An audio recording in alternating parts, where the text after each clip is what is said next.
নমস্কাৰ সকলোলৈকে মোৰ অন্য এটা লং ভ্লগ বুলিয়ে কৈছোঁ, লং ভ্লগলৈ স্বাগতম জনাইছোঁ। এয়া আমাৰ কলেজৰ তৰফৰ পৰা ট্ৰিপ ফিল্ড ষ্টাডিলৈ লৈ গৈ আছে আৰু আমি ফিল্ড ষ্টাডিলৈ আমাক মেম ছাৰহঁতে লৈ গৈছে আমাক ধেমাজি জিলাৰ হাবুঙলৈ।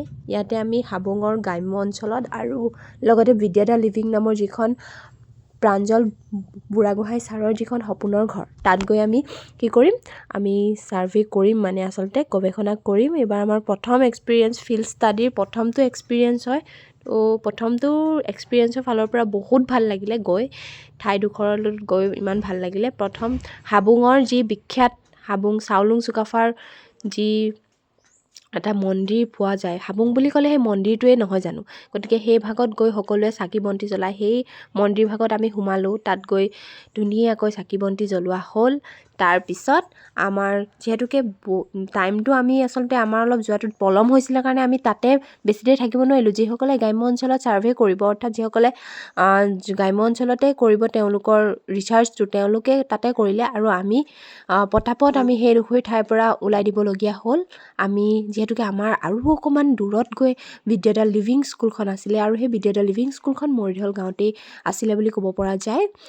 মানে গতিকে দূৰত্বটো যথেষ্ট হ'বৰ কাৰণে আমাক মেম ছাৰহঁতে পটাপট ওলাই দিবলৈ তেওঁলোকে ক'লে, আৰু আমাৰ সেইকাৰণে আমি ওলাই দিয়াটোৱে ভাল হ'ব বুলি ভাবিলোঁ। আৰু এয়া আপোনালোকে দেখিবলৈ পাইছে, আমি প্ৰথম হাবুঙলৈ গৈছোঁ, যিহেতুকে ইয়াত এই মন্দিৰভাগৰ গোটেই মানে চাউলুং চুকাফাৰ প্ৰতিমূৰ্তি, আমাৰ আহোমৰ দ্বিতীয়খন ৰাজধানী যিহেতু হাবুং আছিলে, গতিকে সেইকাৰণে আমি আহোম হিচাপে হাবুঙলৈ মানে যোৱাটো এটা যথেষ্ট মানে আমি আচলতে জানিবই লাগে, নহয় জানো, আমাৰ ইতিহাসটোৰ বিষয়ে।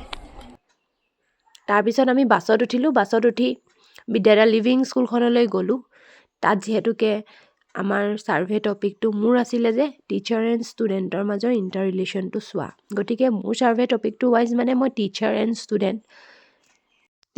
ষ্টুডেণ্ট চবকে মানে ইণ্টাৰেকশ্যন কৰি মানে প্ৰশ্ন সোধাটো মোৰ টপিকৰ ভিতৰত আছিলে। গতিকে আমি গৈ আছোঁ, আমাৰ বাছখন এডোখৰ জেগালৈকে গ'ল, যিহেতুকে বহুত পাহাৰীয়া হয় জেগাডোখৰি, গতিকে সেইকাৰণে সেই বাছ যাব নোৱাৰে সিমানখিনিলৈকে, অলপ দূৰ আমি খোজকাঢ়িব লাগিব।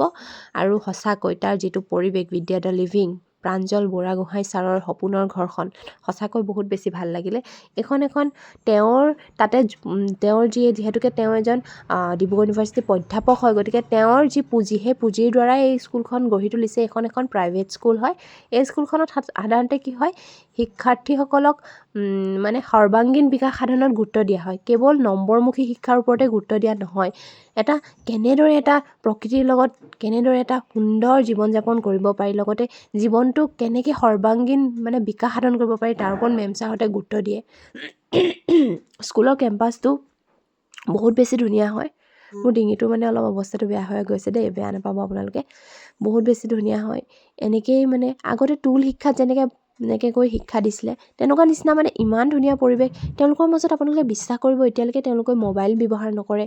তেওঁলোকৰ ল'ৰা ছোৱালী মোবাইল, আজিকালি দেখোন সৰু ল'ৰা ছোৱালীবোৰো মোবাইল থাকে, নহয় জানো, গতিকে তেওঁলোকৰ মোবাইল নাই।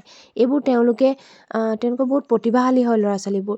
তেওঁলোকে ৰাতিপুৱা যি মানে প্ৰাৰ্থনা, তেওঁলোকে নিজেই মানে চব মানে পদক্ষেপবোৰ ধুনীয়াকৈ লয়। মেম ছাৰহঁতক মানে সম্পূৰ্ণৰূপে সহযোগিতা আগবঢ়ায় মেম ছাৰহঁতে কৈছে।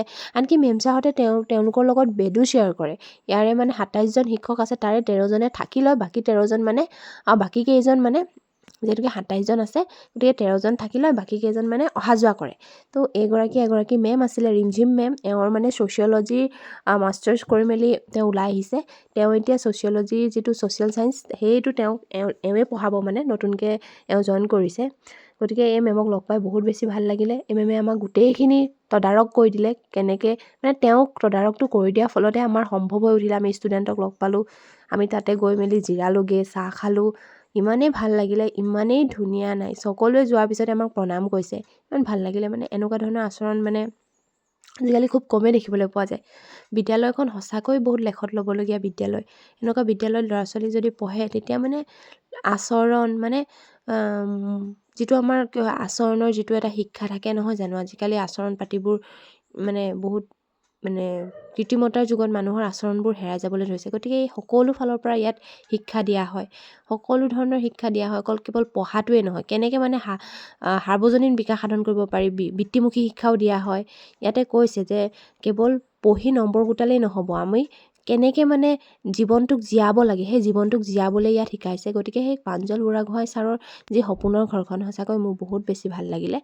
তেওঁ যেনেকৈ তদাৰক কৰিছে, তেওঁ যেনেকৈ গঢ়ি তুলিছে, তেওঁৰ এটা এটা সপোন যোগ কৰি কৰি ইমান ধুনীয়াকৈ স্কুলখন গঢ়ি তুলিছে, এখন চায়েই ভাল লাগিলে, তাৰ পৰিৱেশটোত থাকিয়েই ভাল লাগিলে।